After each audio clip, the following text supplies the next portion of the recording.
Olá pessoal, tudo bem? Sejam todos muito bem-vindos ao Prevcast, o seu podcast de Direito Previdenciário. Aqui você fica por dentro dos bastidores do Direito Previdenciário e eu vou conversar hoje com um advogado experiente que vai compartilhar muito conteúdo com a gente. Antes, não esquece de comentar aqui o que você tem achado do Prevcast. Isso me ajuda a fazer um conteúdo cada vez mais conectado com você aí. Também se inscreve no canal e ativa o sininho, porque toda vez que sai um conteúdo legal aqui, você já recebe em primeira mão. Bom, tenho conversado com vários advogados e você tem aqui no Prevcast a chance de acelerar sua curva de aprendizado, aprender com erros de advogados que já chegaram lá e também replicar aí os acertos que eles tiveram na carreira deles, beleza? Também compartilhe nos seus grupos de WhatsApp e vamos trazer mais previdenciaristas para cá. Queria apresentar para vocês ele, que é um advogado que está muito atuante não só na sua carreira, mas também tem feito trabalho incrível, muito bonito na OAB, Gustavo Paviotti. Seja muito bem-vindo, tudo bem? Tudo bem, Danilo, muito obrigado pelo convite. Estamos aí aprendendo muito com você, hein? Boa, é isso aí, ó, com Prevcast grandes convidados. Cara, uma honra tê-lo aqui com a gente, compartilhar um pouquinho aí da sua história, do seu conhecimento. Você veio de Campinas, é isso? Vim de Campinas. De Campinas, caramba, uma honra. Gastou quanto tempo pra cá? 1h40, quase 2 horas. Caramba, quase 2 horas. Teve trânsito ou não? Um pouquinho dentro de São Paulo só. Só dentro de São Paulo, né? Porque Campinas, a gente fala, Campinas vai estar do lado aqui, né? É pertinho, mas antes eu digo passar e manda aqui, deixar a família pra depois vir pra cá. Ah, legal. Se viesse direto, 1h... Tava dando 1h40 direto. 1h40. Legal, bacana. O Gustavo hoje, ele tá como vice-presidente de prerrogativas, é isso? Você tá também... Tem uma outra comissão que você tá lá dentro, isso, vice-presidente para a área previdenciária. E tô na comissão previdenciária também como coordenador de relações institucionais com as outras subseções, outras comissões. Legal. E na comissão de perícia eu tô também com a doutora Mônica lá, presidente, para verificar a participação dos advogados dentro das perícias. Legal. Nessa segunda que você falou, você tem contato com os advogados, com os presidentes de comissão de todo o Brasil, de todo São Paulo. Todo o estado de São Paulo, né? Nós fizemos no começo, quando o Adriano Bramante me deu essa oportunidade de participar como coordenador, nós fizemos reunião, eu e a doutora Carolina Silvestre, com um total de 80, 90 presidentes de comissões previdenciárias, e os demais a gente veio conversando por áudio, vídeo, telefone, porque não batia os horários. Mas tentamos aí essa aproximação, porque é muito importante os advogados, independente da área, se aproximarem, terem o network entre um e o outro e um apoiar o outro. Estreitar a relação é fundamental, sobretudo numa instituição tão grande e forte como é a OAB, né? Principalmente. Legal. E nas prerrogativas, eu tô lá nas prerrogativas, Gustavo é meu chefe lá, tô participando das prerrogativas, a gente tem feito um trabalho bem legal e ajudando os advogados realmente a garantir aí seus direitos enquanto advogados, né? Fundamental. De vez em quando chegam os problemas grandes lá e o Gustavo sai. O pessoal não sabe, mas o Gustavo sai lá, vai resolver. Cara, é um trabalho ativo mesmo de apoio à advocacia e um trabalho gratuito. E o bom de ter você lá é que você vai pro debate, né, Daniel? Não importa se é o vice-presidente, se é o coordenador, quem seja o secretário, se é juiz, se não é, você vai pro debate. Isso é muito bom, isso abre muito nossa visão lá na Prerrogativas. Eu acho que a discussão ela é importante porque faz a gente crescer, né? A concordância com tudo é muito complicada, né? Eu acho que a gente trazer outros pontos, sempre respeitoso, né? Mas trazendo outros pontos de reflexão, eu acho que a gente cresce nesses debates, né? Fundamental. Cara, conta um pouco pra gente, hoje você é advogado, aí, atuando bastante na OAB, mas como é que o direito surgiu na sua vida e como que chegou o direito previdenciário? Conta um pouquinho pra gente, Gustavo. O direito, a faculdade de direito veio, o pessoal escolher essa área, veio uma forte... Como que eu posso dizer? Admiração. Meu pai foi advogado, faleceu agora em 2017. Antes que mandem mensagens perguntando, sim, era o advogado que só vestia verde e amarelo, que foi homenageado pela FIFA. Esse era o meu pai. E o que acontece? Eu gostava muito da humildade, do jeito que ele tratava os clientes e a fila que fazia, não para ser somente atendido, para ter um advogado. mas por onde meu pai veio, da onde ele veio e como ele aplicava isso no direito. Então ele conseguia entender desde o empresário, desde do trabalhador que tinha a função mais simples dentro da empresa. Daí minha família começou, meu pai era cortador de cana. Daí entrou na Bosch, lá em Campinas foi office boy. Depois ele sempre querendo defender os trabalhadores, defender as pessoas, ele foi candidato na CIPA lá, ganhou 2 vezes. E ao mesmo tempo começou a cursar, sendo office boy, a faculdade de Direito. Daí ele se formou em 85. E assim que eu comecei a ler e escrever, ele falava: filho, vamos para o escritório comigo. Então pegava as fichas lá que tinha que fazer, passava para mim, eu tinha que colocar o nome do cliente, eu lembro até o nome do cliente, a vara, o número do processo, ele mostrava na publicação para mim, os contatos, tinha que colocar. Até hoje não tinha rede social na época.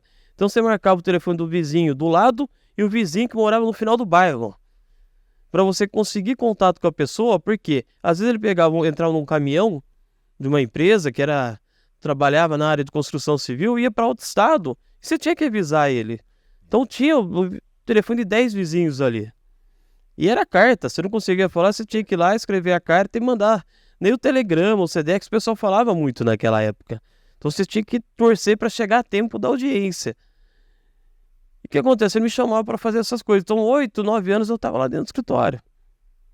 Daí eu comecei a ver como era a força de você ser advogado. Como que você pode ajudar as pessoas sendo advogado. Você via que a abertura para um advogado é maior. Porque o seu conhecimento, você consegue demonstrar que aquela pessoa necessita mesmo da ajuda. E precisa. E por onde você vai mostrar isso? Pela justiça. Então, apesar de não ter vivido lá na roça com meu pai, lá dentro da Bosch, trabalhando lá como office boy como ele, eu vim sentindo as pessoas. Sentindo as dificuldades das pessoas no dia a dia. E a maneira que as pessoas queriam ser tratadas. Queriam ter um advogado para elas conversar mesmo. Para perguntar: doutor, o que eu faço? Isso é certo, isso é errado? E não a determinação do que é certo, do que é errado, mas escutar. Principalmente os clientes que iam lá na porta do escritório, que ia até lá para atender. Então desde cedo eu comecei a fazer isso. Daí quando eu fiz 18 anos, já trabalhando no escritório, eu falei: eu preciso ter experiência de vida, não adianta eu ficar preso aqui dentro do escritório. Não, eu não vou aceitar você, meu filho, trabalhando no escritório, fazendo isso aí no escritório. Não, pai. Eu vou trabalhar na Claro. Eu fui trabalhar de call center na Claro, para ajudar nas contas, pagar a faculdade, apesar de estar trabalhando no escritório, comprar meu carro e seguir na minha vida, e automaticamente aprender mais atendimento, mais relacionamento com pessoas. Eu via que eu precisava sair da casinha que eu estava, familiar, que o escritório era meu pai, minha mãe e eu. Em 94, minha mãe aposentou e foi trabalhar no escritório, administrando, secretariando. Então era nós 3. E eu ia para lá e falava: não. Eu entrava às 5h30, 6 horas na Claro, para ficar no call center, saía meio-dia e meia, ia direto para o escritório. Naquela época, os protocolos que eu me lembro eram protocolos físicos. Então eu tinha que descer todos os dias a pé para ir até o fórum protocolar. Daí você tinha que ir até o Justiça do Trabalho para fazer os protocolos também. Porque nesse período, nesse tempo, não existia muitos advogados especializados, especialistas nas áreas. A maioria trabalhava de forma geral. Não dividia no escritório por equipes, por áreas, mas sim retia todo o serviço numa mesma pessoa.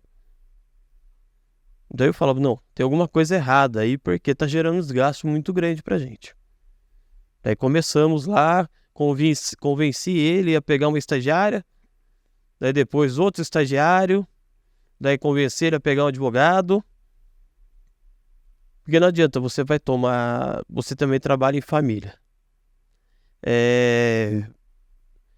você convencer o seu sócio é uma coisa, mas você convencer seus familiares que você, sendo mais novo que ele, você também consegue ter ideias, você também consegue ver caminhos que ele não está enxergando, ou melhorias, é difícil os mais velhos entenderem. Então, teve uma vez até que meu pai foi internado que estava com a pressão alta. Daí eu combinei com a minha mãe, olha, preciso contratar alguém. E ela, mas seu pai está internado, espera. Não, ele vai chegar aqui, vai ter 2 pessoas já contratadas, porque senão a gente não vai conseguir contratar e vai ficar tudo em cima de mim.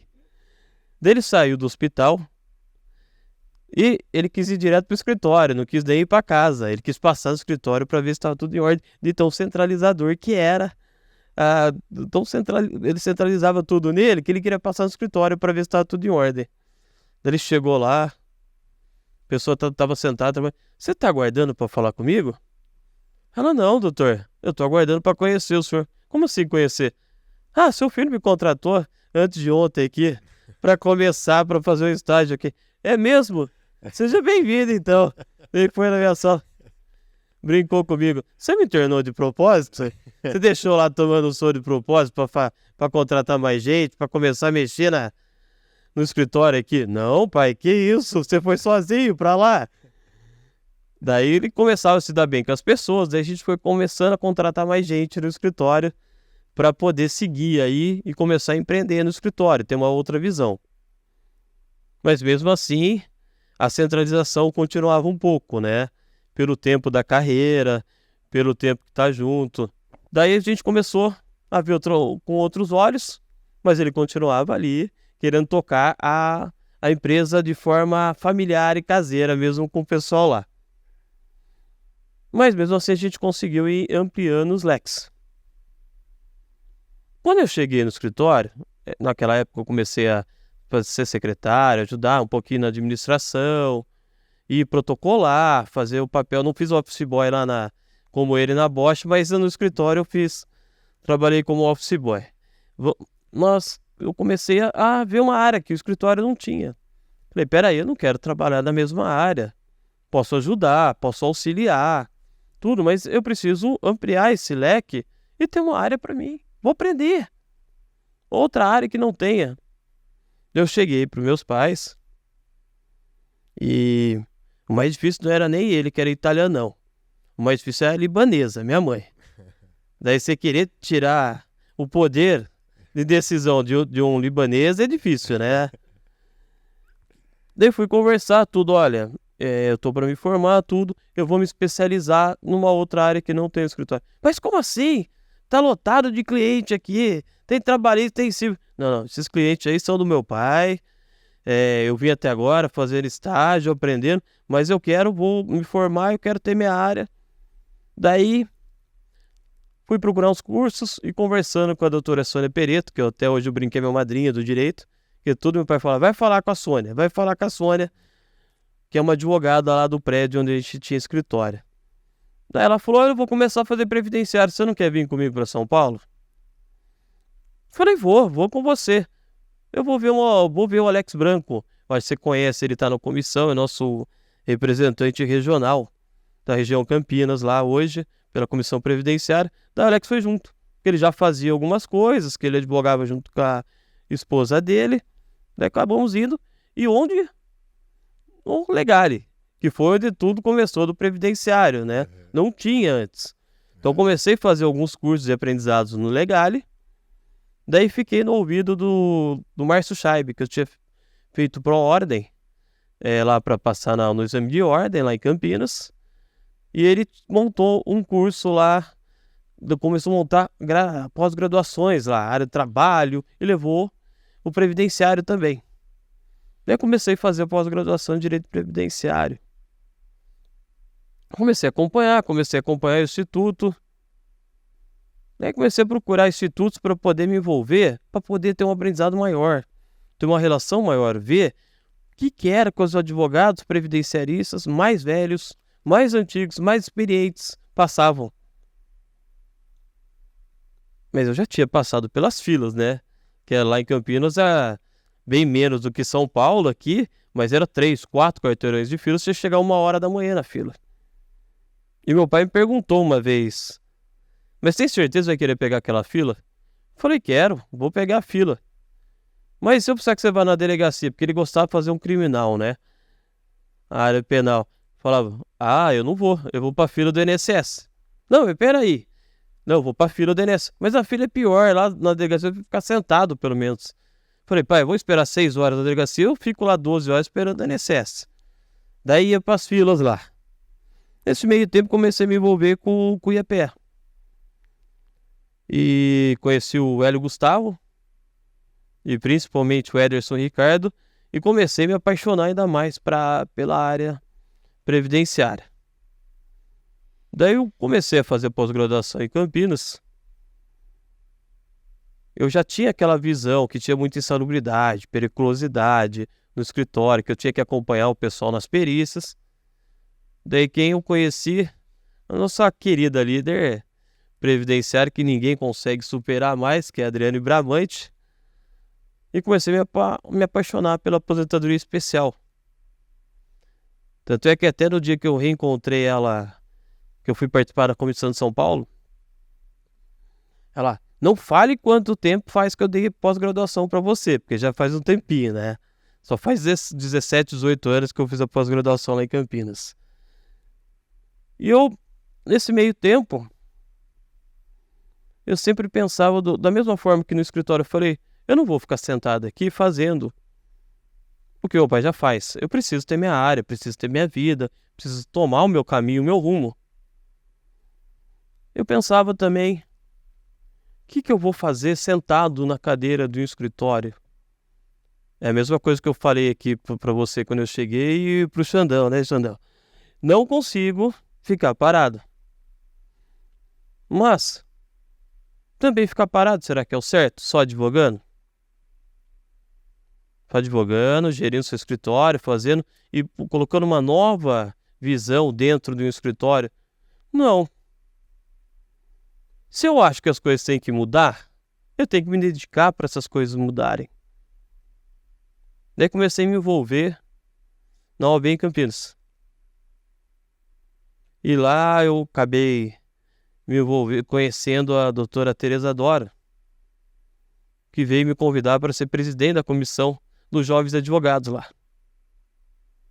Daí eu sempre escutava o pessoal falar, olha, tem uma diferença. Você está querendo ajudar os jovens advogados, mas muitos nunca tiveram escritório, nunca tiveram família. E você já tem família à frente da advocacia, já com um escritório consolidado. É mesmo? É isso que o pessoal pensa? É. Não, tranquilo. No entanto, apesar do escritório estar consolidado, eu comecei a consolidar ele. Comecei secretariando, comecei com office boy. Eu não vim como filho do advogado já para trabalhar. O filho do papai para trabalhar. Eu fui colocado para fazer todas as áreas do escritório. Até limpar o banheiro, se precisasse, eu tinha que sentar e tinha que fazer. Isso não é problema para mim, botar a mão na massa ou ser o filho do advogado já. Daí comecei a trabalhar na OAB como presidente de jovem advogado. Eu sou acelerado, né? Então toda semana tinha curso de prática. Daí nisso eu recebi o convite para ir para a Associação dos Advogados de Campinas e falava, mas vou abraçar mais isso? Mas espera aí. Eu nasci para quê? Só para trabalhar? Não. Eu nasci para lutar, para as coisas melhorarem, para todo mundo. Não só para mim. Se eu ficar sentado no meu escritório, só vai melhorar para mim. Daí fui me envolver na Associação dos Advogados, sendo conselheiro. Depois assumi a presidência. Passei como coordenador regional dos Jovens Advogados lá. Como coordenador regional dos Acadêmicos de Direito. E tudo isso foi aprendizado para aplicar no escritório também. Por quê? Você conversa com outras pessoas. Você faz um network. Mesmo você não querendo estar lá para fazer só um network, automaticamente ele acontece. Daí eu pego esses jovens advogados de hoje e até parabenizo. Você comentou aqui numa das entrevistas sobre um grande amigo meu. Uma pessoa que admiro muito. É um cara bravo, mas eu admiro muito, que é o Guilherme Cirilo. O que acontece? Ele está fazendo uma revolução na jovem advocacia como nunca teve até hoje. Por quê? A jovem advocacia estava afastada da OAB. Muitos jovens queriam participar da entidade de classe pensando somente em benefício próprio. O que eu posso crescer com isso? O que a entidade pode me dar? E não é assim que deve pensar. Não é assim. A ordem é maior que isso. Eu não estou aqui para falar da ordem, que você falou para mim falar da minha carreira. Mas quando você fala em empreender, em network, estar com outros advogados também é. E o Guilherme vem fazendo um grande trabalho com a jovem advocacia. Ele vem inserindo a jovem advocacia de volta na ordem. Você vê que sai dali, pessoal, hoje, grandes empreendedores da advocacia, desde que ele assumiu. Hoje não é só o cliente batendo na sua porta. Se você não fizer um trabalho de marketing digital, marketing jurídico, se você não gravar seus vídeos, não fazer postagem, o escritório vai parar. E não adianta vir falar, não, é o excesso de faculdades que abriu no Brasil. Não é isso, não. Porque tem espaço para todos pelo número de população. Vai muito do profissional. Do cliente chegar para você, olhar no seu olho e falar, é você que eu quero para minha vida. Igual quando você vai casar, você bate o olho na pessoa, fica um tempo que você vê, é você que eu quero para o advogado é a mesma situação. E às vezes o cliente pega tanta confiança em você que não adianta você estar lá no seu escritório, só você sendo um especialista. Você tem que ter outros especialistas no seu escritório, porque ele confia no seu trabalho e vai querer uma pessoa que você indique. Então o que eu fui fazendo? Hoje eu faço alguns processos trabalhistas. Eu sei que você também atua bastante na trabalhista, mas eu tenho uma advogada focada na área trabalhista no escritório. Hoje eu tenho uma parceria com um advogado que só faz trabalhista, que a vida dele é trabalhista até de madrugada. Tem um outro advogado para área civil. Porque o cliente, ele quer ter um relacionamento, Danilo, maior do que apenas o advogado. Ele não quer só amizade, mas ele quer estar lá, tô com um problema com a minha sogra aqui. Minha sogra tá me atazanando. Eu preciso tirar ela de casa. Por quem que ele vai perguntar o que fazer? Para o advogado. Ele vai no advogado de confiança dele, porque aquilo ali não pode vazar. Porque se a mulher saber, coloca ele fora de casa. Então daí você tem que ter essa visão de empreendedor. Você tem ali uma pessoa que vai dar o total respaldo para ele. Daí eu continuo até hoje escutando, mas por que se envolver na entidade de classe, já estando com um escritório consolidado, já sendo conhecido? Nós trabalhamos juntos, Danilo, em 2 comissões. A prerrogativas não tem o que falar, é a principal, a maior, a mais forte que existe. Mas a comissão previdenciária hoje, ela se tornou, tirando prerrogativas, uma das maiores hoje da OAB, com mais procura, com mais gente trabalhando. Mas por quê? Porque a maioria que está ali tem visão social também. Sabe que aquilo ali vai mudar a vida da pessoa. Aí você me pergunta, por que você ficou perdendo seu tempo todos os dias ligando para presidente de comissão, presidente de subseção? Tinha dia que ligava 3 vezes por dia. O cara falou, eu não tenho interesse em abrir uma comissão previdenciária aqui. Eu falava, presidente, ninguém me conhecia. Não, como você não tem interesse? Você faz área? Não. Então tá explicado, doutor, porque você não tem interesse. Como assim? Você não vê a importância para o advogado previdenciário, que ele vai estudar dentro da comissão, que vai chegar eventos, vai chegar atualizações para ele aí e até informações de prerrogativas. Eu não estava nem relacionado com a prerrogativas. E outra, eu acho por bem você ter alguém da prerrogativas que entenda de previdenciário. Mas, doutor, não, eu não faço parte da prerrogativas, só da comissão aqui, para fazer esse estreitar relações da OAB São Paulo. Mas para quem você é desse grupo, você... Não, o meu único grupo se chama assim, previdenciários, previdenciaristas. Eu não estou aqui porque João é presidente, X é presidente. Eu continuo aqui trabalhando fazendo essas ligações porque nós temos uma grande presidente que trabalha em prol de todos os advogados previdenciários. Eu não estou aqui por política. E com isso a gente conseguiu montar hoje um grupo com 100 presidentes de comissões previdenciárias, porque muitos a gente ainda está atualizando a lista e correndo atrás. Mas o que isso leva? Muito network. Cada vez que você está fazendo uma reunião, você aprende uma coisa. Você aprende e aplica no seu escritório para o bem da sua equipe. Daí fala assim, mas se você quer empreender no seu escritório, por que você não fica lá dentro dele só fazendo a gestão dele? Ok. Mas o que vai ser desses colaboradores que eu tenho aqui, desses parceiros, se a gente deixar as coisas serem limitadas?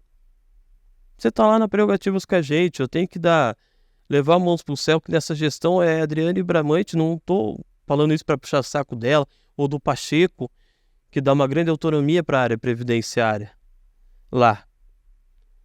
Mas não vai afetar o empreendedorismo no seu escritório no momento que o juiz pega o seu processo, o seu contrato de honorários? E posso, Danilo? Fica à vontade. Posso? E faz isso, quer fazer isso no seu contrato de honorários? Não são todos. Mas isso é certo? Tem alguns que fazem. Mas isso é certo? Não. Eles fazem dessa forma, não rasgando, né? Logicamente. Mas assim, tapando e não vendo nada. Querendo limitar os seus honorários. Isso não vai prejudicar o seu escritório, o seu empreendedorismo, a sua gestão e todos os escritórios da advocacia. Eu vou ficar em casa, vendo TV, sentado, ou na piscina, ou na churrasqueira. Enquanto isso vai acontecendo, isso vai prejudicar todo mundo. E não vai atrapalhar o empreendedorismo do crescimento dos escritórios, as gestões. Você colocar lá, você pegar um despacho do juiz, quando chega pra gente lá, Danilo. Você olha, mas você não quer acreditar naquilo, né? Eu vou até pedir permissão. Posso continuar, Danilo, esse ponto? Fica à vontade. Então vamos lá. Aqui você manda. Danilo, aquilo que eu pego, aquele despacho, me bate até o coração. Sim, eu fico com tremedeira quando chega e eu olho no computador ou imprimo para ter certeza, porque eu quase não imprimo nada no escritório. Eu imprimo para ter certeza. O cara fala assim, os honorários é no máximo de 30%, nada mais além disso. Vírgula, ainda tem a cara de pode falar, seguindo a tabela de honorários da OAB. Então, peraí. Se você está colocando ali vírgula, seguindo a tabela de honorários da OAB, você tem que ler a tabela inteira. Não fala ali de uma limitação dos 30% dos honorários, como eles colocam, de 30% sobre os atrasados. Tem as vincendas, né? Tem as vincendas. Na própria tabela de honorários, tem as que falam do período liminar. E ainda prevê a proporcionalidade. Quer dizer, se o cliente do advogado, da advogada, vier receber só 7 meses de benefício, ele tem 30%, somente dos 7 meses. Ele não é obrigado a pagar os 12 meses se ele não está recebendo. Então, a advocacia já prevê isso. A nossa comissão de ética já prevê a forma. E nós somos um dos poucos órgãos, instituições que possui dentro da entidade um departamento que é o Tribunal de Ética para julgar a advocacia. Sabe por que você está entrando no assunto de Tribunal de Ética? O que tem a ver com empreendedorismo? Se o advogado ou advogada empreender errado, for partir para um empreendimento no escritório, uma gestão que afete o código de ética, todo aquele trabalho que ele está fazendo, ele vai estar perdendo o tempo dele. Se ele não empreender, pelo código de ética. Se ele não empreender, seguindo a tabela de honorários. Vai adiantar montar aquela estrutura com 20, 30, 40, 50 advogados, se ele estiver fazendo, não seguindo o código de ética, não seguindo no momento de exigir alguma coisa do juiz do estatuto? Daí você para e pensa, nós já sabemos que nós temos o código de ética. Nós não precisamos que num processo, por exemplo, de estabelecimento de benefício ou concessão de benefício, o juiz pegue o contrato e queira arbitrar. Em nenhum momento nós estamos pedindo arbitramento dos nossos honorários, nós estamos pedindo o levantamento dos valores. Destaque, né? Ou levantamento, muitas vezes, né? Até mesmo destaque que ele não vai destacar se o nosso cliente não for lá e levar recibo. Se o nosso cliente, do nada, apresentar um recibo lá, a gente vai ter que questionar o recibo, o dinheiro vai ficar parado e ninguém levanta. Existe na OAB uma área deontológica dentro do Tribunal de Ética. E na consulta nossa, foi totalmente favorável. Nós precisamos conhecer a nossa tabela de honorários para poder crescer o nosso escritório. Não adianta você cobrar menos, ou até mesmo mais do que a limitação está ali. Mas, de forma alguma, um juiz, Danilo, pode limitar num processo que você só está pedindo o levantamento se você não for denunciado pelo seu cliente ou se você estiver fazendo alguma coisa errada. Existe, para a gente fechar isso, um processo que o cliente pode exigir de nós uma prestação de contas para provar se aquele valor está certo ou não. Uhum. Teria que ser uma ação autônoma, né? E por que eu entrei nesse ponto? Porque você está lá investindo o seu tempo, investindo o seu dinheiro, te colocando à disposição do seu cliente, e chega na hora que você está crescendo, o juiz começa a querer te jogar contra o seu cliente. Quando eu digo te jogar, no momento que ele manda uma notificação para o seu cliente para informar que você está levantando dinheiro, ele está querendo fazer o quê com você? Gerar problema, sem dúvida. Gerar problema, porque você vai colocar a credibilidade do advogado que tem fé pública em xeque. Meu cara, como o juiz está falando isso, o juiz está mandando eu ir lá porque será que o advogado vai pegar meu dinheiro? Vai pegar minha parte, não vai me dar? Eu vou correr lá e vou levantar sozinho. A advocacia previdenciária, Gustavo, ela realmente sofre bastante algumas falta de valorização por alguns institutos, né? Ou algumas instituições. Você pega o Poder Judiciário em alguns momentos, como você colocou agora, e o próprio INSS, né? Tivemos recente aí a publicação lá do INSS de uma nota dizendo que o segurado não precisa de intermediário. Quer dizer, ele traz para o advogado previdenciarista um especialista que ajuda num papel importantíssimo à sociedade, pessoas muitas vezes que o próprio INSS não deu o benefício e ela não tem a quem se socorrer e vai se socorrer do advogado previdenciarista, mas para ela matar de uma vez por todas essa pessoa, ela diz, você não precisa de intermediário. Cara, que loucura isso, né? E aí o que o Gustavo está falando é muito interessante, porque pelas prerrogativas, essas duas questões, elas costumeiramente são enfrentadas. Essa do INSS, né, nós estamos enfrentando, é uma que atualmente nós estamos enfrentando, então encaminhamos ofício lá para o INSS, para o ministro e para o presidente do INSS, e toda vez que tem juiz que se intromete na questão dos honorários, sobretudo de maneira indevida, que é o que muitas vezes acontece, a OAB, quando toma conhecimento, pelas suas prerrogativas, ou pela comissão de prerrogativas, ela atua. É que às vezes não chega pra gente. Então vai ter o advogado de casa e vai falar, mas aconteceu comigo. Aí a gente devolve aqui. Chegou na OAB? Porque assim, é importante que isso chegue, né? Porque se chegar, a gente vai atrás. A gente vai atrás, vai fazer contato com esse juiz, vai tentar resolver geralmente de uma forma mais tranquila. Se não der certo, a gente vai partir para medidas mais extremas. Mas a OAB, ela toma partido de tudo isso, correto? Correto. E olha, Danilo, você falou desse ofício que a gente mandou e para o INSS, quando a gente pensa assim, O advogado é tão importante para o próprio INSS, para o próprio governo, que é o que age por trás do INSS, que se a gente pega todos os documentos, entra com o documento tudo certo, quanto antes sair, são menos atrasados e menos prejuízo que dá para a Previdência e sobra dinheiro para o governo colocar em outras áreas.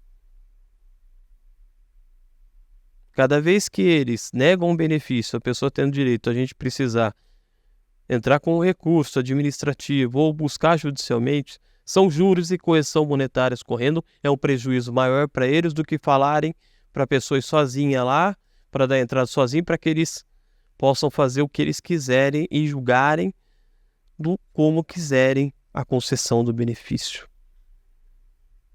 É uma gestão ruim que se esforça para manutenção daquilo que faz errado, né? Então, quer dizer, ela concede um benefício errado muitas vezes ou nega e se esforça para que a pessoa não vá atrás muito disso, né? Para poder resolver. Eu queria aproveitar aqui antes, Gustavo, e refletir sobre uma coisa que você falou muito interessante. No começo da sua carreira, você comentou aqui que foi atrás de network, foi atrás de se aproximar de pessoas que tinham um bom conhecimento dentro do direito previdenciário para você poder aprender um pouco com eles, né?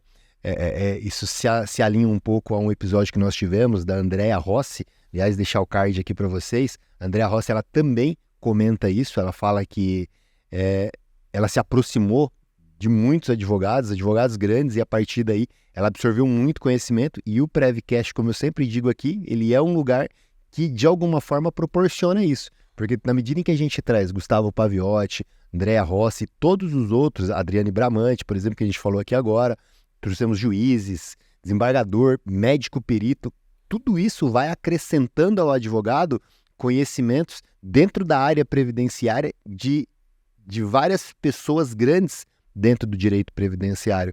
E é uma forma do pessoal crescer. Então, maratona no Prevcast, porque vale muito a pena. Você falou que seu pai, ele fazia a parte criminal. Ele gostava mais do criminal ou ele só fazia criminal? Fazer criminal e trabalhista. Criminal é trabalhista. Caramba, eu faço trabalhista, eu não manjo muito do criminal. Ele foi apaixonante na época da faculdade, eu não sei como foi para você. Pra mim também. É apaixonante o direito penal, mas para fazer mesmo direito penal, eu acabei não tendo muita vontade de fazer, né? Preferi fazer o trabalhista e o previdenciário. Você falou que faz o trabalhista, o penal você não quis fazer. Não. As 2 vezes que eu fui acompanhar alguém na delegacia era da família ainda. Daí eu não voltei mais mesmo. Não quis saber. Não quis saber. Legal. Você tocou num ponto que talvez, não sei se para você isso já é cansativo, mas a maioria das pessoas não sabem. Você falou o seguinte, antes que perguntem, é o verde e amarelo. Talvez por você estar em Campinas e eventualmente isso talvez tenha repercutido mais lá, não sei o quanto de fato repercutiu, mas a maioria das pessoas talvez não entenderam esse ponto. É tranquilo para vocês? Pode falar um pouco sobre isso? Acho que eu posso. O que é esse negócio do verde e amarelo? Meu pai já era um advogado, ele se formou em 1985. E também posso dizer que esse aceleramento meu, que vocês estão acostumados com ele já lá na comissão e dentro da OAB, veio dele. Em 1994, meu pai acordou, ele saiu na sacada de casa e viu o Fusca dele, com todos os jogadores dentro do Fusca. O que ele fez? Ele olhou, achou que não tá... Daí ele foi até a cozinha, falou com a minha mãe, falou, eu tô enxergando umas coisas aí no meu carro, não tá meio normal. Daí ele foi, olhou de novo, daí ele falou pra minha mãe, vou sair. Ele saiu, levou o Fusca dele numa funilaria, deixou o Fusca verde e amarelo, foi numa pessoa que fazia arte, colocou o nome de todos os jogadores do carro e voltou com as roupas todas verde e amarelo para casa e falou, se a seleção for campeã do mundo, isso em 1994, eu só vou usar verde e amarelo para a vida toda. Cara. E desde ali ele só usou verde e amarelo. É mesmo? Daí o que acontece?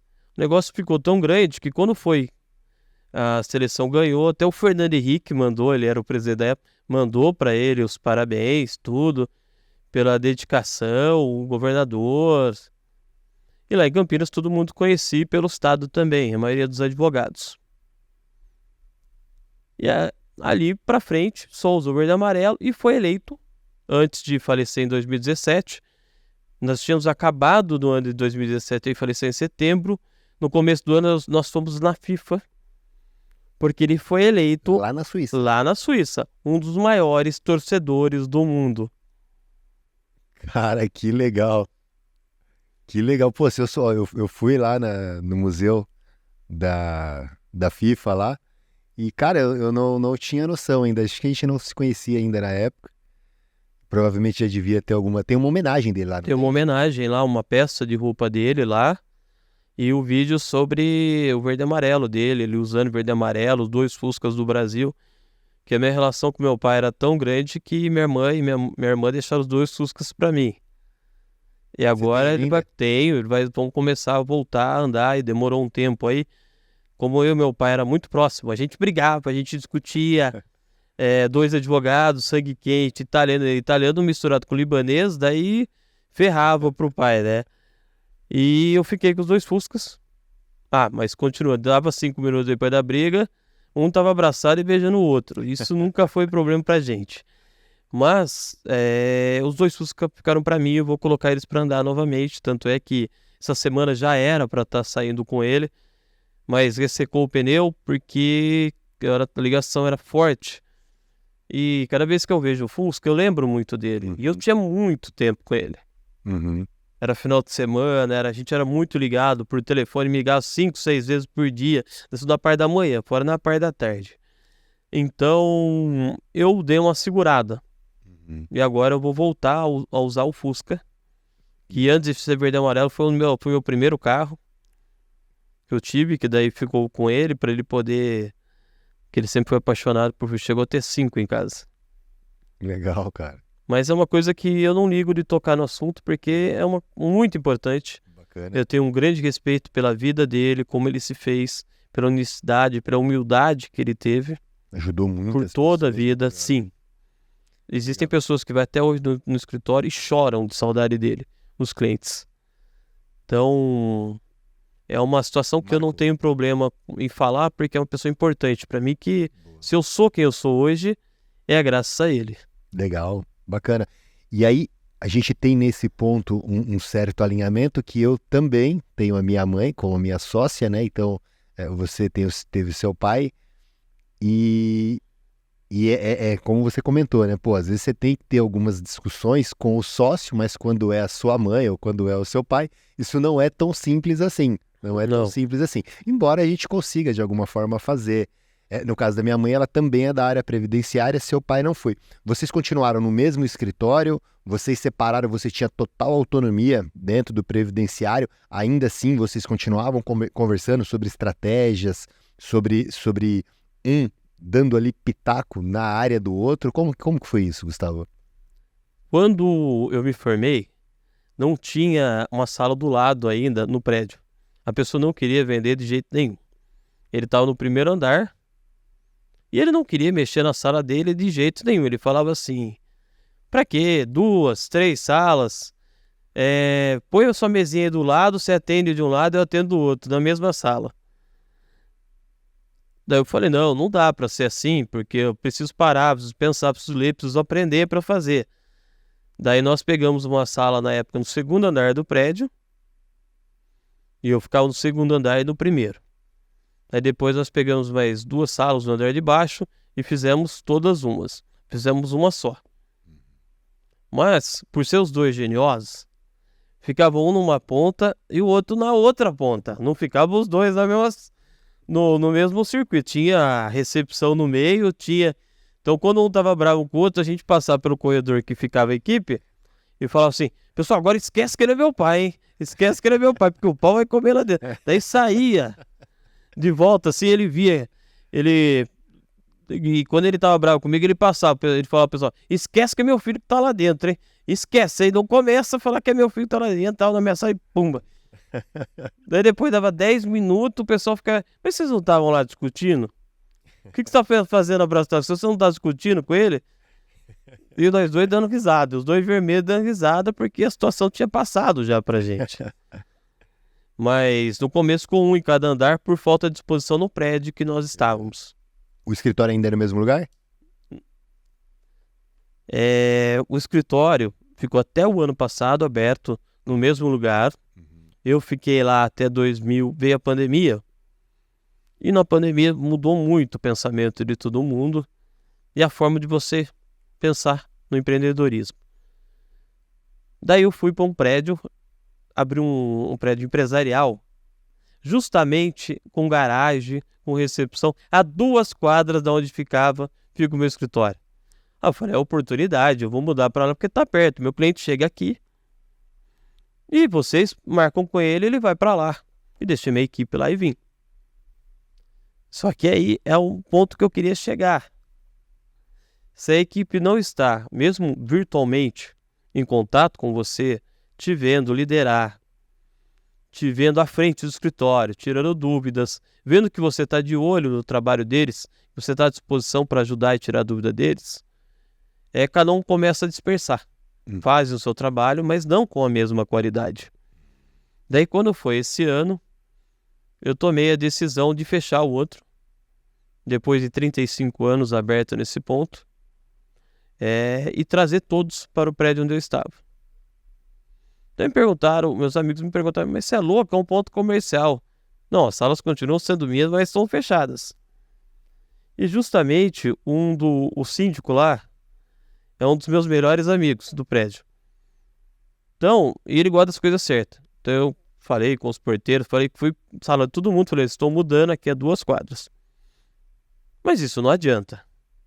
Você não vai segurar o cliente assim, porque existe mais advogados, e hoje existem advogados em todas as esquinas. E nem todos têm o mesmo pensamento que você. Se você já tem um advogado, vai primeiro falar com ele, se vocês não se entenderem, não der certo, você volta a falar comigo. Nem todos os advogados são assim, entendeu? Isso você sabe também pelo tempo que você já tem aí na área. Eu fiz o quê? Coloquei um porteiro eletrônico ali. A pessoa aperta, nós vemos a pessoa, mas tem um tablet ali na porta de vidro desse tamanho. E aparece a minha equipe trabalhando no tablet, online, o tempo todo. Desde a hora que abre o escritório, desde a hora que sai. Então o cara aperta, alguém da equipe vai lá para atender, pela câmera ali, atende, vem aqui. Então as 2 quadras já explica ou vai encontrar no mesmo caminho para fazer o quê? O cliente se sentiu o quê? Respaldado. Ele não mudou, ele abandonou. A gente foi embora. É o que acontece muito. Porque a maioria muda.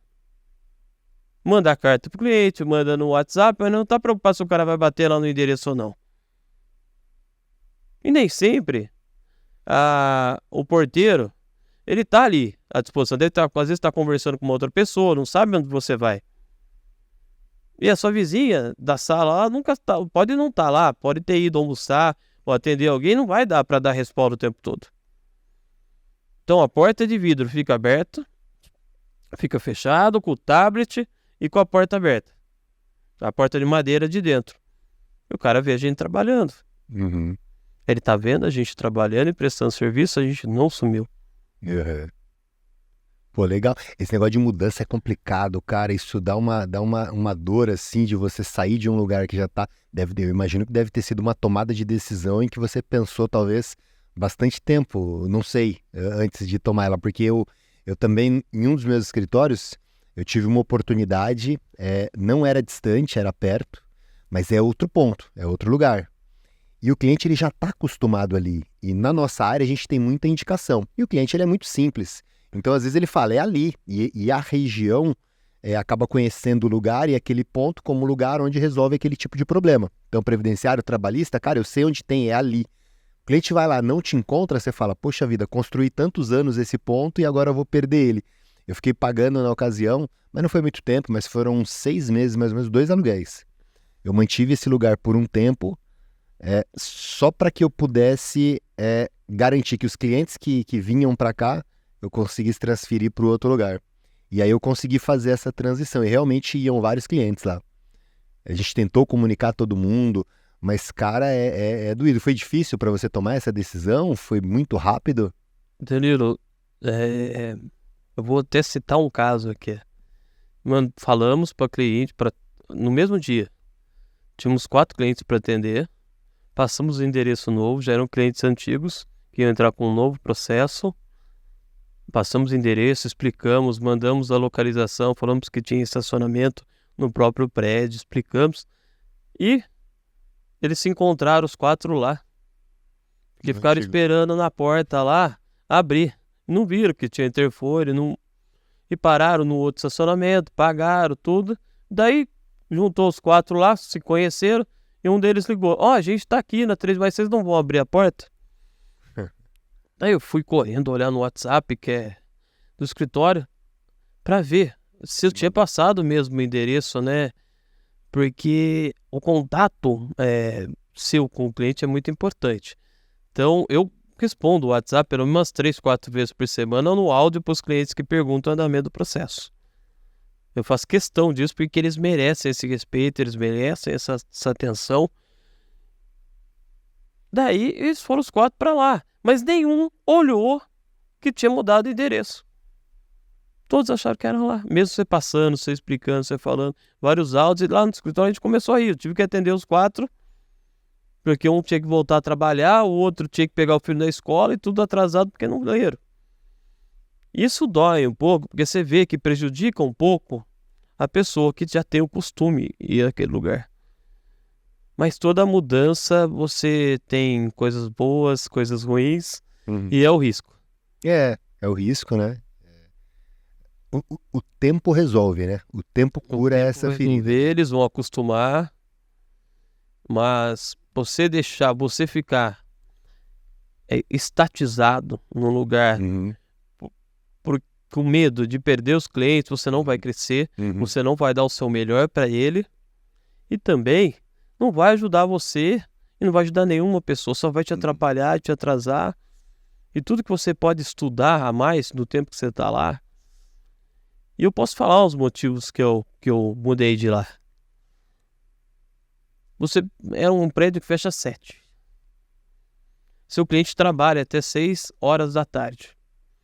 Você está no centro de Campinas porque facilita para todo mundo, ônibus, lugares para estacionar. E eu pensava, mas como que eu vou atender esse pessoal se fecha às 7? Eu já tinha tomado umas 3, 4 multas no prédio por ter atrasado para sair. Já fiquei até preso no prédio lá. O porteiro, eu atrasei 7, 8 minutos para fazer o contrato de procuração. O cara me prendeu, pegou 11 e foi embora. Por sorte, eu tô lá há 30 anos. Daí eu liguei para uma outra pessoa que tem a chave e falei, você pode vir aqui abrir para mim? Mas onde você tá? Tô dentro do prédio. Caramba. Daí abriu esse prédio, 24 horas.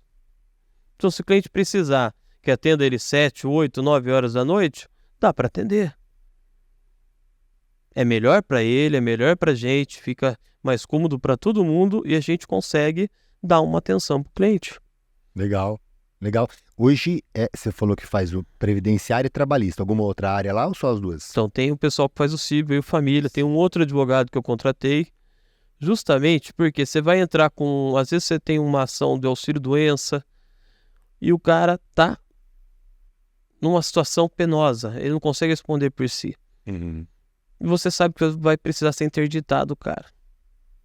Então você já tem o advogado, ele passa os valores da tabela da OAB, ele faz o atendimento. Quando tiver lá a interdição, você já faz o processo, já entra com aposentadoria por invalidez, com um benefício por incapacidade, se for temporária a interdição dele. Então nós temos as outras áreas lá, principalmente para dar o respaldo para o cliente. Legal. O civil não é uma área que te apetece tanto, talvez? Você gosta dela ou não tanto? Se você falar para mim o que te apetece no civil, eu já vou falar para você. Se o civil estiver abraçando o direito médico, me apetece na parte de medicamentos, que eu não consigo ver aquelas pessoas doentes sem receber, sem conseguir. Vai no posto de saúde, não tem. Então, o que você falar que é de doença, eu olho para a pessoa assim, eu não consigo falar não. Eu vou dar um jeito. Nem que eu chame algum outro advogado para fazer, cobramos os honorários do escritório, mas não vou deixar a pessoa na mão. Legal. Aí lá, você tem recepção, você tá com quantos advogados lá, Gustavo? Hoje, entre parceiros, advogados, estamos em 8. 8 pessoas. Mais um estagiário. Uhum. E no meio de tudo isso, devido a estar na OAB, você querer gerir, eu tenho uma administradora financeira que é o meu braço direito. Legal, legal. Legal, interessante, pô, bacana. Então, assim, você tem essa parte de finanças, contas a pagar e receber, você tem uma empresa que faz isso pra você. Eu tenho... Não, é minha funcionária mesmo. Ah, é uma funcionária. Registrada, CLT, legal. ela fica no escritório. Eu passei todos esses anos para ela, falando, nós precisamos melhorar o financeiro. Uhum. E o administrador, mas meu serviço não tá bom, é isso que você quer dizer? Não, não é. Não tem como você saber tudo e aprender tudo. Daí, vamos novamente elogiar o Guilherme Cirilo, me indicou o contador dos advogados, que é especialista em sociedade de advogados. Daí eu fechei com ele esse ano e tá dando um grande respaldo para ela, tirando as dúvidas, tudo. Tem uma reunião semanal com ele, onde ela leva as dúvidas de como fazer o recolhimento, como fazer a nota fiscal, quais são os melhores benefícios para se ter no escritório, quais os melhores investimentos para o escritório crescer. Eles trazem pessoas para dar palestra. Isso online. Uhum. Então, isso facilita muito. E eu não ia participar. Apesar que ela mandou uma mensagem para mim assim, Alice, falou, doutor Gustavo, o senhor vai participar da reunião que vai mostrar como gera a nota fiscal? Falei, não, porque você vai querer passar o seu serviço para mim. E eu não vou gerar nota fiscal. Daí outra reunião que ele mandou lá sobre recolhimento de imposto de renda, tudo, não, essa eu participo com você. Então a gente vê o que é melhor para o escritório, né? Eu parar para gerar a nota fiscal, eu vou estar tirando o tempo do meu cliente para dar atenção para ele. Ou tá perdendo tempo de estudar. Legal. As suas atividades hoje no seu escritório, elas estão mais divididas entre o quê, Gustavo? Assim, atendimento de cliente, algum tipo de peça mais complexa você faz todas as peças? Como que você tem dividido assim o seu tempo no escritório? Eu faço todos os atendimentos do escritório, até mesmo com os advogados cíveis, e se tiver alguma coisa relacionada à doença. A doença ou a velhice. Daí eu atendo juntos. Daí eles atendem sozinhos, cíveis, justamente porque a maioria dos nossos clientes que nós aposentamos ou conseguimos o benefício teve o seu benefício fraudado. Então, né, eles pediram para a gente agir, a gente fazer. Então, o advogado lá cível também, a maioria é voltada justamente para essa área da aposentadoria, do auxílio-doença. Essa área cível que eu faço é voltada para dar esse respaldo. Mas eu participo dos atendimentos quando forem relacionados a isso. As peças, todas as peças dos escritórios passam por mim para serem revisadas. Daí fala assim, mas você não confia no pessoal? Confio muito. Mas não é porque eu tenho 18 anos, estou aqui 18 anos formado, ou que estou no escritório há mais de 30 anos, que eu sei mais que eles. Cada vez que eu ler a peça deles, eu vou estar aprendendo. Eu não vou estar lá para procurar erros ou defeitos na peça dele. Eu vou estar lá aprendendo também. Ele vai colocar uma decisão que eu não vi. Ou entra naquela parte de liderança do escritório. Ah, você não entendeu aquilo? Isso daqui? Ah, vem aqui, vamos bater um papo. Então, o que você acha? A gente faz isso, faz assado, não sei o quê. Vamos mudar esse ponto? Ou você lendo a fundamentação do seu colaborador, do seu parceiro do escritório, você pode acrescentar mais coisas junto com ele. Os dois pensando junto. Isso vai melhorar muito a peça. Mas passam por mim lá no escritório ainda, por enquanto. Legal, legal. E gostei da ideia. É uma ideia interessante que fica como reflexão. Eu às vezes, eu também não tenho... Eu não faço peça. Hoje eu também não tenho revisado muito mais. Eu tenho uma equipe que tem me ajudado nesse ponto. Mas... E aí, às vezes, eu vou perdendo um pouco de conhecimento. Conversei com foi o João Badari, com o João Badari aqui, e ele comentou mais ou menos isso. Pô, às vezes a gente vai perdendo a mão em algumas coisas, né? Porque você, como não vai fazendo mais no dia a dia, você vai meio que perdendo. E essa é uma forma, uma estratégia de você não perder muito o que está acontecendo, como é que estão vindo as decisões, quais são as discussões jurídicas principais do seu escritório. É uma forma de você se manter atualizado e, além disso, também você pode, de alguma forma, colaborar com a sua equipe, né? De repente, poxa, será que aqui não tem um olhar diferente? Pelo que você falou, não é questão de é certo ou errado, mas você ter uma segunda visão ali na petição vai, no mínimo, fazer com que ela fique mais forte, né? Sim, Danilo, nós estamos na prerrogativa. Nós nos pusemos a isso. Se a gente não olhar as publicações e os despachos do escritório, a gente não vai saber o que está acontecendo na atualidade no judiciário. Então, o que acontece? Mesmo eles olhando, cada um olhando sua área, as publicações eu dou uma olhada geral. Eu peguei um processo civil, o processo não, porque eu não vou fazer o processo civil. Eu peguei o processo, a publicação. O juiz colocou lá, alguém da Prerrogativas lê isso, se sente inteiramente, fala, o que eu estou fazendo no meu trabalho lá na Prerrogativas, que isso ainda está acontecendo. A procuração de 2019, assinou em novembro, faltou alguns documentos, entrei em janeiro, logo que voltou, 2020, com o processo. Para levantamento da guia, junte procuração atualizada. Eu chamei o advogado e falei, você está fazendo? Ah, doutor, eu comecei, mas não deu para terminar, que eu fui atender o cliente.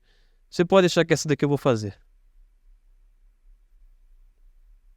Olha, se fosse uma procuração que tivesse 10 anos, é uma coisa. Uma procuração de 2019. 2020 veio a pandemia, ficou o fórum parado por 10 meses sem funcionar, depois voltaram de uma forma lenta, cada um na sua casa, e muitos não podiam nem sair.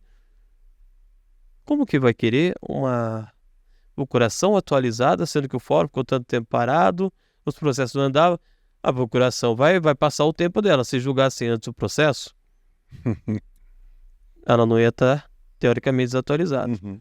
Daí você olha lá, e aí nessa procuração atualizada,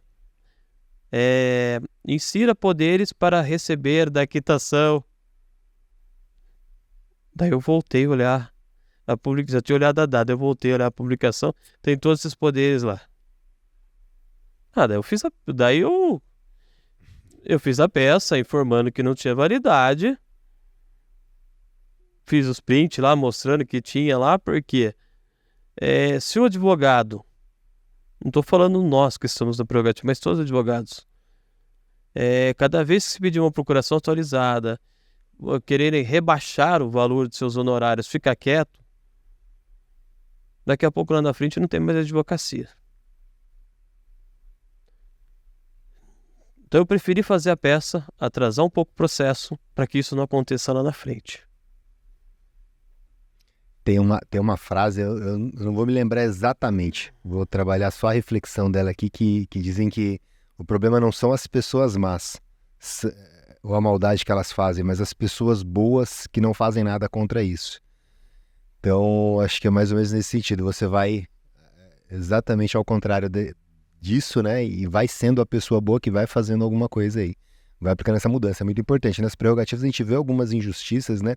Tem alguns advogados, às vezes, que acionam as prerrogativas, né, Gustavo? Em situações que eles não estão com a razão. Essa é uma grande questão, né? O advogado precisa... Aliás, é importante para o advogado de casa dar uma olhada, né? Assim, artigo 6º e 7º, no mínimo, né? Do Estatuto da OAB, entender ali quais são os seus direitos. Precisa se impor mesmo quando tiver razão, né? Porque a afronta às prerrogativas da OAB não é a afronta aos direitos do advogado, né? É o direito da sociedade de ter uma defesa justa. E é por isso que é conferida ao advogado essas prerrogativas.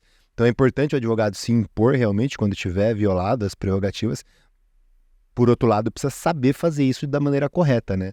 Às vezes alguns colegas vão, por exemplo, no INSS e vão chamar a polícia lá e dar uma bagunça danada e muitas vezes estão sem razão. O que você pode falar para o pessoal em relação a esse ponto, que é um ponto que a gente vive, de certa forma, lá com uma certa frequência, né? Eu vou voltar lá atrás. Em 2007, eu assumi a presidência do Jovem Advocacia de Campinas. E naquela época, a Tereza era muito respeitada por todos os juízes, a nossa presidente lá, que hoje já faleceu. E eu sempre disse para os advogados, no primeiro discurso que eu fiz, quando foi dado posse para assumir, eu falei que nunca o jovem advogado ou advogado deve abaixar a cabeça para juiz e promotor se estiver certo. Se for necessário, dê a voz de prisão, chama a OAB, que depois a gente vê como que vai ser feito os outros trâmites. Mas você aceitar uma publicação que você vê que sua procuração está certa, que a documentação está certa, justamente no momento que você vai fazer o levantamento, eu não vejo em nenhum momento a Ordem dos Advogados do Brasil entrando com algum processo para questionar os ganhos da magistratura, da promotoria, ou para questionar alguns documentos que são de processo administrativo de admissão deles, ou qualquer outro questionamento que não seja questionamentos jurídicos e que prejudiquem a advocacia. Hoje, recentemente, essas 2 semanas atrás, nós tivemos uma decisão que eu até pedi para você buscar para a gente lá na íntegra, que estava parecendo que tinha uma caça a advogados. E quando eu vi, isso daí chegou para a gente no ano passado, não era nesse processo que eu pedi para você levantar, onde o Ministério Público pegou a OAB do advogado e levantou todos os processos dele e todos os contratos de honorários do advogado e questionou todos os contratos de honorários do advogado, os valores. Mas foi a caça mesmo. Peraí, tem alguma coisa errada nos contratos de honorários? Não é o Ministério Público que tem que ir atrás. Então, a decisão do STJ, ao dizer que quem tem que cuidar dos honorários advocatícios, os contratos de honorários, é a OAB por meio do Tribunal de Ética, foi assertiva. Só que nós temos que lembrar que a partir do momento que acontece isso, Danilo, voltando no que você acabou de dizer, o advogado não pode baixar a cabeça e aceitar. O que acontece? Esse advogado estava tendo a vida devassada. A partir da hora que o Ministério Público puxou o contrato de honorários, ele está puxando tudo, até a sua vida pessoal. Isso não é correto com a advocacia. Isso atrapalha também o andamento do escritório, que é um dos motivos que a gente veio bater esse papo, e eu acabo estendendo para a ordem também. No momento que você chega com uma intimação que o Ministério Público está te processando, pois não concorda com os valores que você está recebendo de honorários, isso não mexe psicologicamente com você que está fazendo um trabalho correto, um trabalho certo. Você está lá liderando uma equipe, você deve ter em torno de uns 50 pessoas no seu escritório. Aquela intimação, todos vão saber, por um ou por outro que chegou, e vai questionar. Será que isso está certo mesmo? Sempre existe os 5, 6 fiéis que vai acreditar. E os demais? Isso não vai atrapalhar o crescimento do seu escritório, que vai mexer emocionalmente com você e com toda a sua equipe? Desestrutura. Não vai mexer na sua gestão? Vai. Porque você vai ter que trabalhar o seu emocional e trabalhar todo o emocional da equipe para que eles entendam que aquilo é uma interferência indevida. E que tudo que está ali está correto porque a OAB já falou que está correto. Então, no momento que eu recebi essa procuração, esse pedido de procuração atualizada, eu ia pedir para notificar a OAB para que a OAB informasse a desnecessidade disso. No entanto, eu tinha toda a fundamentação ali porque eu estudei e fiz vários pareceres a respeito disso. Falei, se eu não lutar por mim no meu processo, quando eu digo meu processo, meu escritório, meus parceiros, todos lá eu chamo de nosso escritório, quem está lá. Quem vai fazer isso? Se eu baixar a cabeça aqui. E muitos advogados fazem isso. Você vê hoje muitos advogados grandes, escritórios grandes, foram devastados pelo Ministério Público e ele tinha uma gestão maravilhosa de escritório. No escritório dele.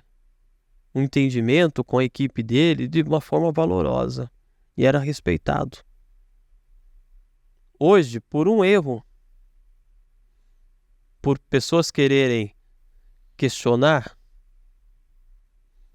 os ganhos da advocacia, pode interferir diretamente na gestão de um escritório. Por isso que eu faço esse leque lá, ordem e escritório. Ordem e escritório não é uma continuidade, não é uma extensão do escritório de ninguém. Mas cada um de nós tinha que participar. Deve participar, independente de quem ganhar ou não. Mas voltando aqui, isso vai interferir emocionalmente em todo o trabalho que você fez, em todo o preparo que você fez com seus 50 colaboradores. Então tudo isso corre junto. Importante o advogado tá realmente atento aí, né? E não deixar realmente passar esse tipo de situação, né? Não dá para deixar. E se acontecer, como você pontuou aí, né? Dá a voz de prisão ali, chama a participação da OAB, das suas prerrogativas. Quando for violação, há uma prerrogativa mesmo, né? Porque, assim, existem...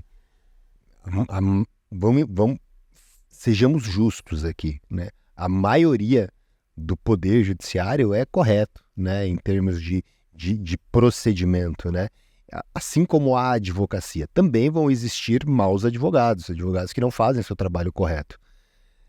E existe também em outras áreas, no Poder Judiciário, dentro do INSS. Então são exceções, mas elas acontecem e é importante que o advogado entenda que existe ferramentas para ele se defender quando esse tipo de violação, que não é tão comum, mas acontece, quando eventualmente acontecer, ele tem ferramentas para poder se preparar.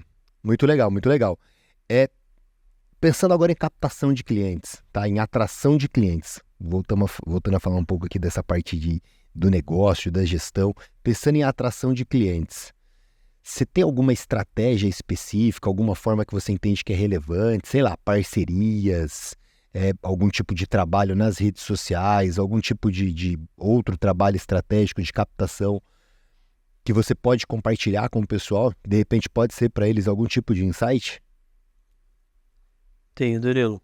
Uma das formas foi o que eu falei aqui para vocês. Pelo menos 3 vezes por semana, o cliente escuta a voz do advogado dele, para ele não se sentir abandonado. Isso ajuda muito nas indicações. Outro meio, ele tem que saber, se você não tiver no seu escritório, que vai ter outra pessoa lá que vai dar o suporte para ele. Isso vai fazer ele indicar. Isso nós estamos falando da forma analógica. Eu não tenho um escritório de portas abertas. Meu escritório é dentro de um prédio e é a base de indicações. Tenho escritórios que não fazem a área previdenciária, que me indica clientes previdenciários. Isso antes que façam uma ligação, isso antes já de eu estar no cargo da prerrogativas ou na comissão previdenciária, eu já tinha essas parcerias antes. É importante que o pessoal entenda que o trabalho nosso é totalmente gratuito lá, né, Danilo? Não volta em forma de dinheiro, em forma de remuneração, mas de aprendizado. Mas muita indicação de outros escritórios que nem todos fazem todos os benefícios. Muitos, na hora que o negócio pega fogo no recurso, ele já não toca mais o processo. Se vier um laudo negativo, então, uma perícia negativa, ele já quer passar para um outro colega, fazer uma parceria que saiba impugnar aquele laudo. E também no meio analógico, por volta do meio online, por volta das publicações no Instagram. Os meios online, que são o Google ADS, o Facebook, o Instagram, acho que é Instagram ADS também, né? Não surtiu tanto efeito no meu escritório como o boca a boca e as indicações. Mas eu tenho um trabalho também online de prospecção de cliente. Legal, bacana. E você no previdenciário tem algum tipo de benefício que você trabalha mais? Existe algum que você não trabalha? Como que é isso, Gustavo? Faz todos os benefícios? Eu costumo falar que é importante você estar atendendo bem seus clientes. E se for necessário, parcerias com advogados especialistas numa área, num benefício que você não faça no seu escritório e o cara confia em você, você tem que fazer a parceria com um advogado que entenda daquele benefício se você vê que é mais do que você possa dar para o seu cliente. O que aparece bastante no escritório é auxílio-doença e aposentadorias. Por tempo. Por tempo de contribuição e várias especiais. Uhum.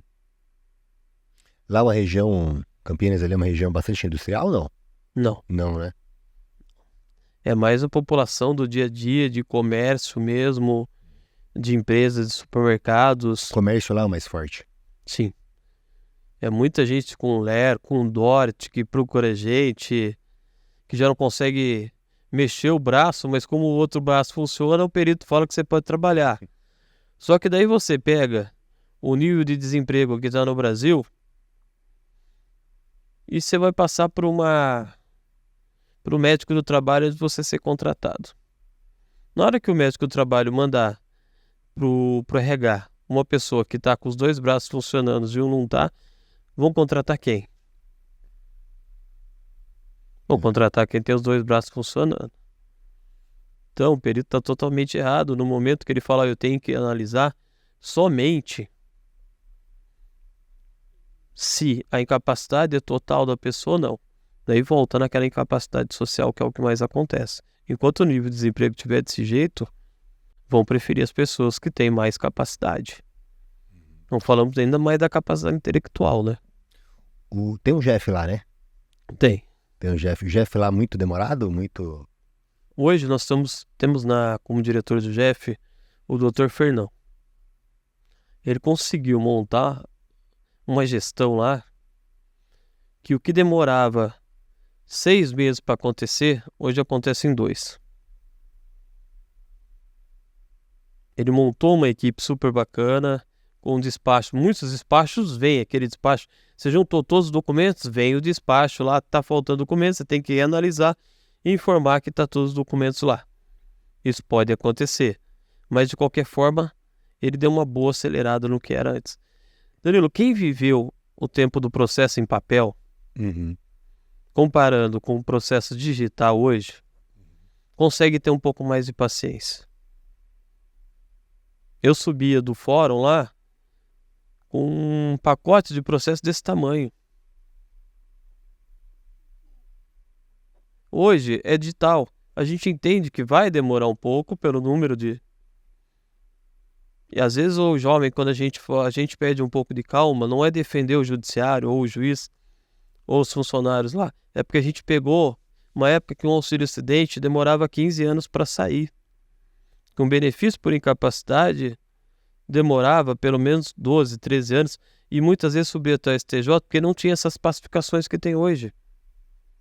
E o cliente não conseguia receber, daí veio uma bolada, veio os atrasados para o imprecatório, mas a pessoa já chegava a falecer. Hoje já não. Hoje a pessoa consegue receber antes de falecer, pelo menos. Às vezes por pouco tempo, mas consegue. A mudança foi muito grande. O trabalho que foi feito com esse INSS digital, você verifica o quê? Que aquelas filas enormes acabaram. E hoje a análise é mais rápida. Antes ficava 6, 7 anos para analisar um recurso administrativo. Se não fosse 10 anos. Se eles não perdessem o processo administrativo no INSS, você não conseguia nem tirar cópia e nem julgar o processo que perderam. Não, imagina, se você tinha que subir, tinha que ir em malote, né? Eu tive, foi agora em fevereiro, final de fevereiro, tem um processo grande rolando na área trabalhista e o cliente já há algum tempo me pressionando, pô, e aí, o processo está no TST, trabalhista está lá no TST. E aí o cliente me cobrando, falando assim, pô, e aí, caramba, mas não julga o processo? Demorou acho que 1 ano e meio para julgar lá no TST. Bastante tempo mesmo para pautar e julgar. E aí julgou. E aí quando foi agora, acho que dia 27 de fevereiro, se não me engano, aí o processo assim, ó, ele veio do TST cascateando, né? Passou TRT e chegou aqui em Guarulhos, ele é de Guarulhos. Assim, ó, em 2 dias, em um pro outro dia. Olha a rapidez que um processo vem lá de Brasília, lá do TST, aqui para Guarulhos. Se fosse antes, cara, só essa remessa desse processo já demoraria alguns meses aí. Danilo, Porque até você colocar ele, preparar para malote, mandar, chegar aqui, o pessoal tirar do malote, colocar na fila ali, tá louco. tive 3 processos perdidos, sumiu o processo nessa transição que teve que fazer todas as provas novamente. E para você explicar para o seu cliente que sumiram com o processo, ele achar que alguém pagou para esse processo sumir, e você falar que não, que aconteceu, que deve estar em algum dos galpões, alguns arquivos, isso há 9, 10 anos, 9 anos atrás. E os 3 no mesmo ano, você tendo que fazer as provas novamente. Nossa senhora. Para poder, como que vai liquidar o processo, se o processo não chegou, para você poder ver os documentos que estavam dentro. Esse processo saiu antes e tinha até risco mesmo de o pessoal tirar documento, tirar alguma coisa dali. Processo eletrônico é outro mundo. É outro Outra mundo. coisa. E agora com o INSS digital, poxa, tá muito mais fácil, né, Gustavo? Bem que nem você falou, fila de INSS antes. Hoje você tá lá de casa, de bermuda, de samba canção, Você né? está fazendo lá, você está fazendo guichê virtual, você está Sendo fazendo. atendido pelo INSS. Só que nem todos os advogados aceitam mudanças.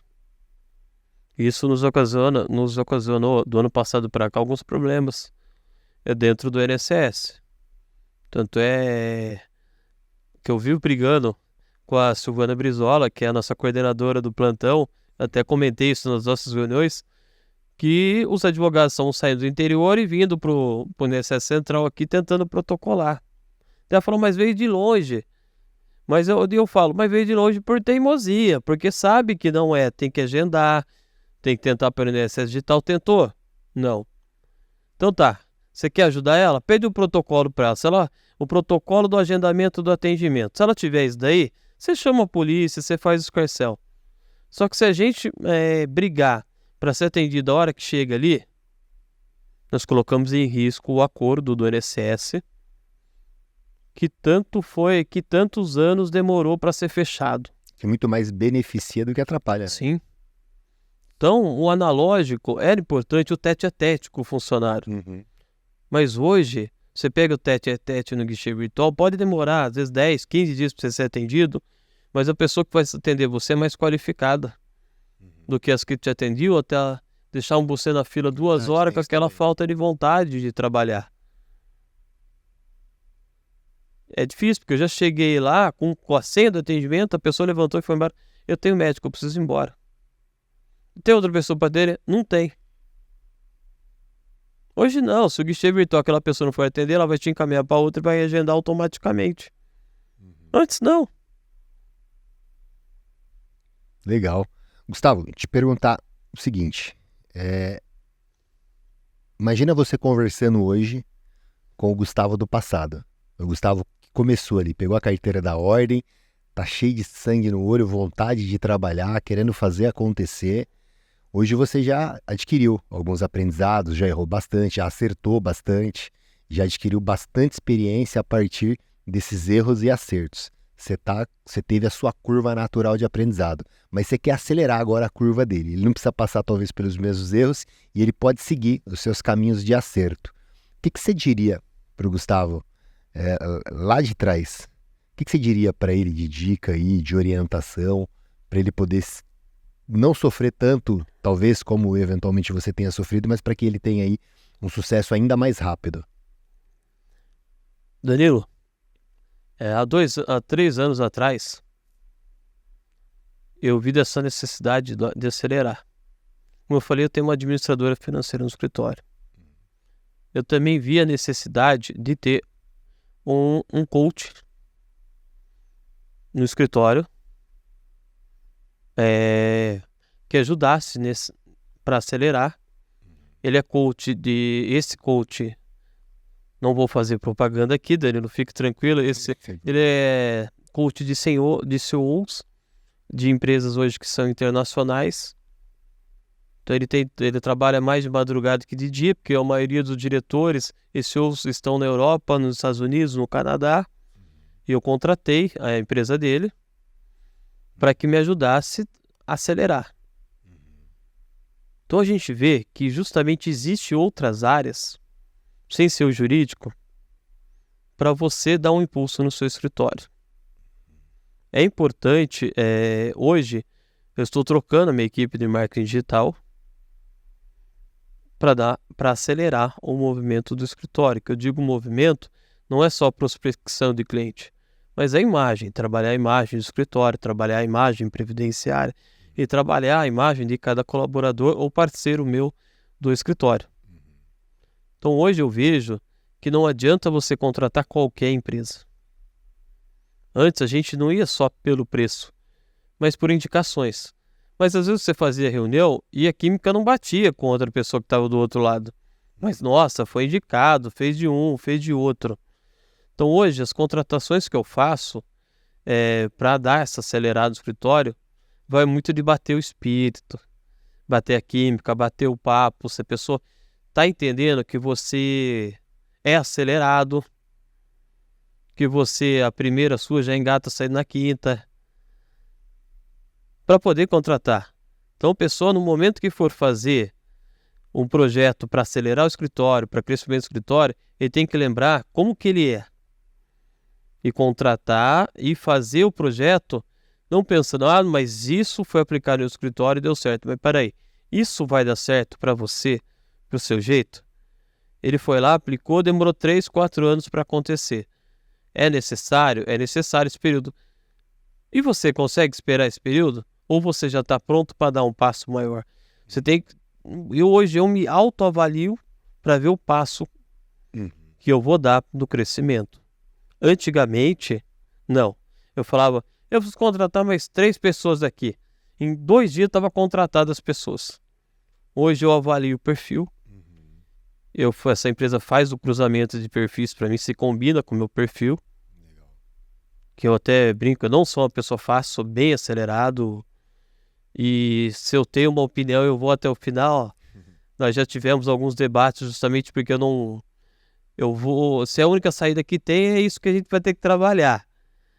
E hoje eu vejo que para tudo que eu vou contratar, tudo que eu vou fazer no escritório, para prospecção, para andamento, para crescimento, eu faço um cruzamento de perfis. Se aquela pessoa vai conseguir me entender o que eu quero, no primeiro projeto eu já vejo isso. Legal. Não dá certo, a gente vai conseguir trabalhar junto, eu posso acertar com você até agora, e daqui para frente não dá. É importante um autoavaliamento, para ver se aquilo se aplica a você. Legal, bacana. Pessoas, né? Pessoas, para você crescer precisa de pessoas e precisa trazer pessoas que estejam alinhadas ao seu projeto. Cara, olha que rápido que passa aqui nosso bate-papo. A gente começou aqui conversando e, cara, já passou, né? E eu fiquei adiando um ano com medo de sentar aqui com você. Você não estava querendo vir aqui, né? Para quem não sabe aí, pessoal, tô chamando o Gustavo faz tempo, ele me enrolando para vir. Mas não teve jeito dessa vez. A gente trouxe aí, puxamos pela orelha, a Silvana me ajudou. Mas legal, cara, obrigado por ter vindo aqui. Antes de você até fazer suas considerações finais aqui, eu quero te agradecer por ter quebrado essa barreira aí, cara, vindo aqui compartilhar um pouco do seu conhecimento, da sua experiência com a advocacia previdenciária, né? Você já vem ajudando muito, então também obrigado por ajudar a advocacia internamente dentro da OAB, de uma maneira institucional. Realmente trabalho gratuito, íntegro, eu sei o quanto você se dedica realmente pelos advogados. A maioria do pessoal não sabe, mas você realmente tem feito um trabalho muito legal. Imagino que você deve ser dedicado da mesma forma com o seu escritório, com seus colaboradores. E foi dedicado hoje aqui compartilhando conhecimento, conteúdo com os advogados. Então, cara, obrigado mesmo por compartilhar. Fica à vontade aí para fazer suas considerações para o nosso público. Olha, eu vou fazer um cruzamento novamente, tá? Boa. Não é o cargo que você tá, a profissão que você tem, que faz o seu sucesso ou que faz aquele cargo ser grande ou ser pequeno. É a maneira que você trata o seu escritório, que você trata a sua empresa e que você trata o cargo que você se colocou à disposição para assumir. Os 2 cargos que eu tenho hoje, fazer um cruzamento com o escritório, Danilo, seriam 2 cargos administrativos. Eu teria que enviar as divulgações pela Comissão Previdenciária para chegar nas subseções. Foi o contrário que eu fiz. Antes de enviar, em cada reunião eu anotei todos os problemas que estavam acontecendo na comissão previdenciárias. Na prerrogativa, vocês ficam doidos comigo lá, porque antes do problema chegar, se eu já vi, eu quero agir de ofício, já quero oficiar, já quero fazer, já peço para fazer os pareceres. A gente não pode esperar nada cair do céu, a gente não pode esperar as coisas chegar para a gente. Se a gente tomar conhecimento que aquilo é bom para o nosso escritório, ou que aquilo é bom para a advocacia, a gente precisa seguir em frente e convencer a todos que isso é o caminho certo. E nunca esperar que aquele cargo te faça, ou que você seja um gestor por acaso, ou caiu no seu colo ali, eu vou tocar aqui, se crescer, não, vai depender de você. Qualquer coisa que você fizer. Proatividade. Proatividade, principalmente. Eu tenho aquela parábola das frutas, você conhece, né? Acho que não sei. Conta ela pra gente. Eu tenho ela comigo.